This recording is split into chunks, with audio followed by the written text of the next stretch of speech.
টানা ৩২ দিন বন্ধের পর দেশজুড়ে তীব্র তাপদাহের মধ্যে স্কুলে ফিরেছে শিক্ষার্থীরা। প্রচণ্ড রোদ থেকে বাঁচতে শিক্ষার্থী ও অভিভাবকরা রিকশার হুড টেনে ছাতা মেলে ছুটছেন ক্যাম্পাসে। দীর্ঘদিন পর স্কুল খোলায় একদিকে যেমন খুশি শিক্ষক, শিক্ষার্থী এবং অভিভাবকরা, তেমনি তীব্র গরমে আছে দুশ্চিন্তাও।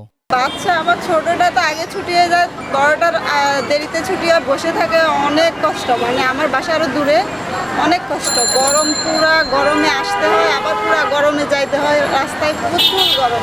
দীর্ঘ বন্ধে শিক্ষার ক্ষতি পুষিয়ে নিতে আগামী সপ্তাহ থেকে সাপ্তাহিক ছুটির দিন শনিবারও ক্লাস চালুর সিদ্ধান্ত নিয়েছে সরকার।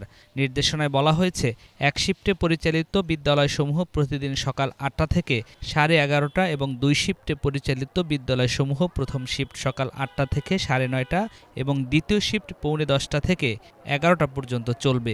একই সাথে বন্ধ থাকবে অ্যাসেম্বলি। তবে মাধ্যমিক স্কুল, কলেজ, মাদ্রাসা ও কারিগরি শিক্ষা প্রতিষ্ঠানগুলোতেও নিয়ম মেনে চলবে ক্লাস ও পরীক্ষা। শিক্ষকরা বলছেন, মন্ত্রণালয়ের সব নীতিমালা মেনে তারা পাঠদান চালিয়ে যাবেন। একই সাথে পর্যাপ্ত বিশুদ্ধ খাবার, পানি ও স্যালাইনের ব্যবস্থার পাশাপাশি বিশেষ প্রয়োজনে মেডিকেল টিম সক্রিয় থাকবে।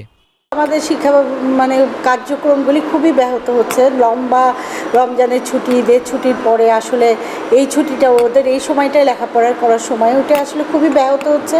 সেজন্য আমরা তো চেষ্টা করব আসলে বাচ্চাদেরকে নিয়ে ক্লাস চালিয়ে যেতে, সরকারের পরবর্তীতে নির্দেশ না দেওয়া পর্যন্ত। বেলা বাড়ার সাথে সাথে রাস্তার মানুষের চলাচল সীমিত হয়ে যাচ্ছে। প্রচণ্ড রোদে নাকাল জনজীবন। বেশি বিপাকে পড়েছেন রিকশা চালক, হকার আর নিম্ন আয়ের মানুষ। পেটের দায়ে বাধ্য হয়ে রোদ গরম উপেক্ষা করে কাজ করতে হচ্ছে তাদের। মাঝে মাঝে ক্লান্ত হয়ে গাছের ছায়ায় একটু প্রশান্তি খোঁজার চেষ্টা করছেন অনেকে। অনেক গরম, গরমে লাগে মনে হয় খোলা নিতে না।